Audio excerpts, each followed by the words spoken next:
This is important, and it really is, because I have been following this. My next guest, of course, has been as well. It's the right to repair amendment bill.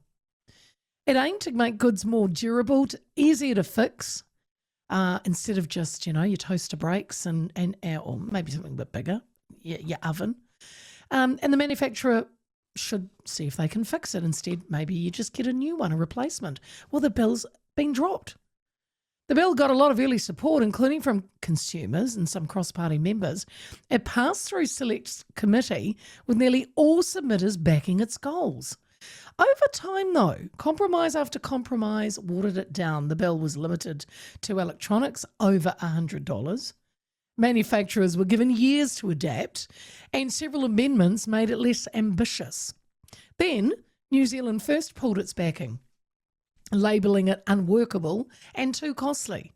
Other countries have already instituted repairable requirements and repair indexes, pushing businesses to make more lasting products. But with New Zealand refusing to follow suit, do we risk becoming a dumping ground for cheaply made, unrepairable goods? I have spoken a few times about this issue with my guest.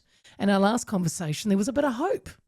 But has that now been dashed? Paul Smith is from the Right to Repair Aotearoa Coalition, and Paul is with me. How are you, buddy?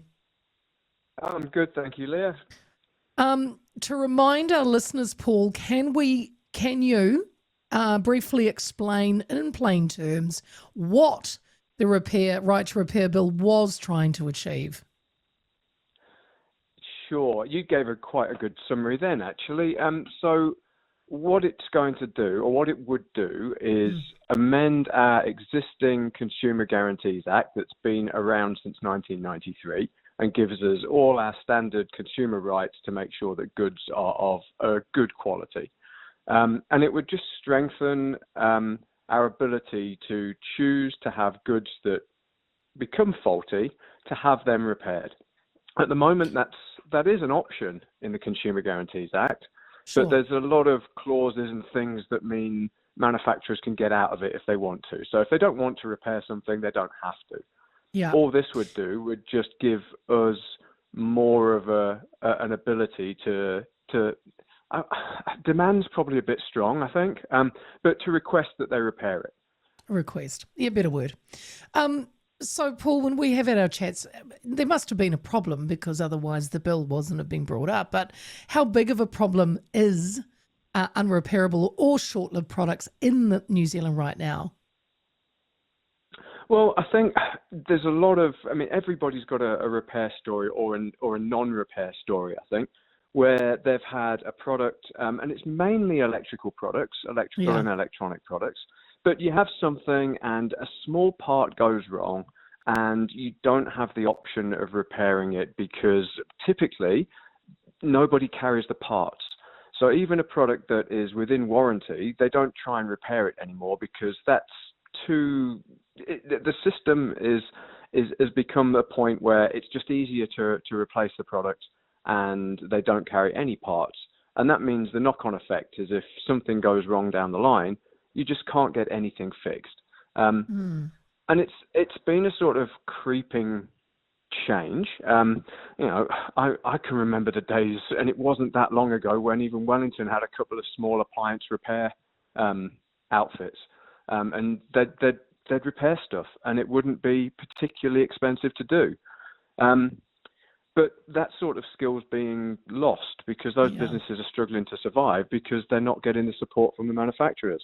So it's been a creeping change, but I think globally people are now saying, hold on, this isn't necessarily right.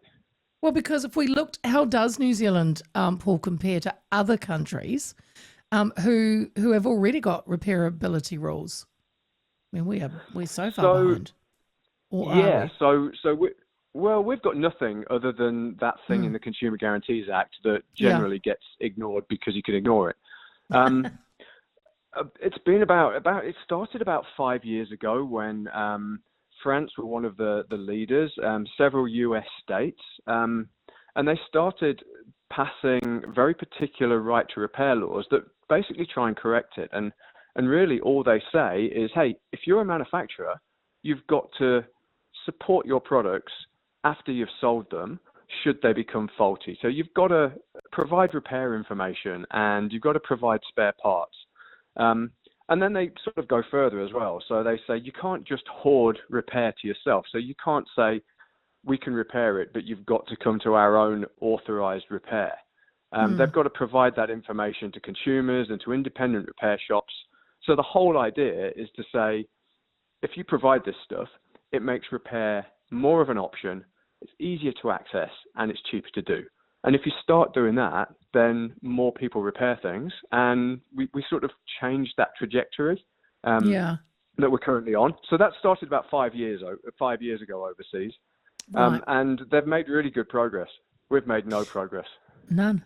And here's the thing too, the bill started strong and strong support at the start, but New Zealand First, who initially supported it, has pulled out, Paul, saying it was too costly and unworkable. I mean, do you accept that? I don't at all, no. And the process has shown, and as you sort of summarised, through the Select Committee, it was with Select Committee for 6 months, and they got a lot of advice apparently about how they could change it. There were a lot of compromises made.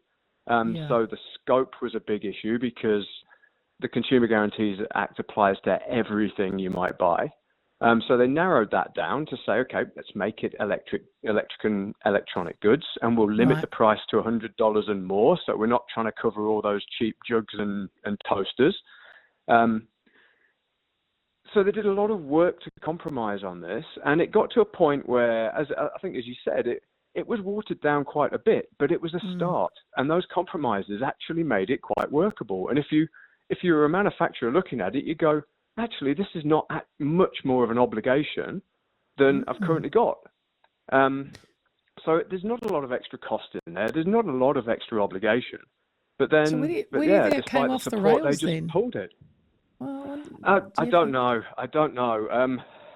I don't claim to know how the depths of politics works, true. and I don't really want to know. No, I get it. But do you know, I've got a bit of a theory, Paul. Again, and that's just my humble opinion.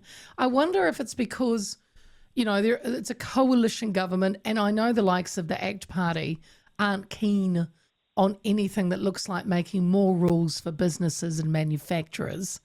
So I mean, I don't know if they had influence on this, but that's just my thoughts. Yeah, I mean, that could be the case. And ACT, right out from the bill's first reading, ACT came out and made it very, very clear they were never going to support it. I think I'm pretty fair to say that. Yeah. And it was, at the time, I think I said it was a surprise that New Zealand First came out and supported it and looked like they were going to really try hard to make it work. And that was the impression I got sort of engaging with this process, is that everybody did try and make it work. But that's not what came out in the report when, I think it was Labour and the Greens put a statement in there saying, nobody had the intention of making this work. You've just strung it out for 6 months. So it's really frustrating to hear that sort of thing going on, because that's just politics, right? That's not anybody. Politicking at its worst, yeah.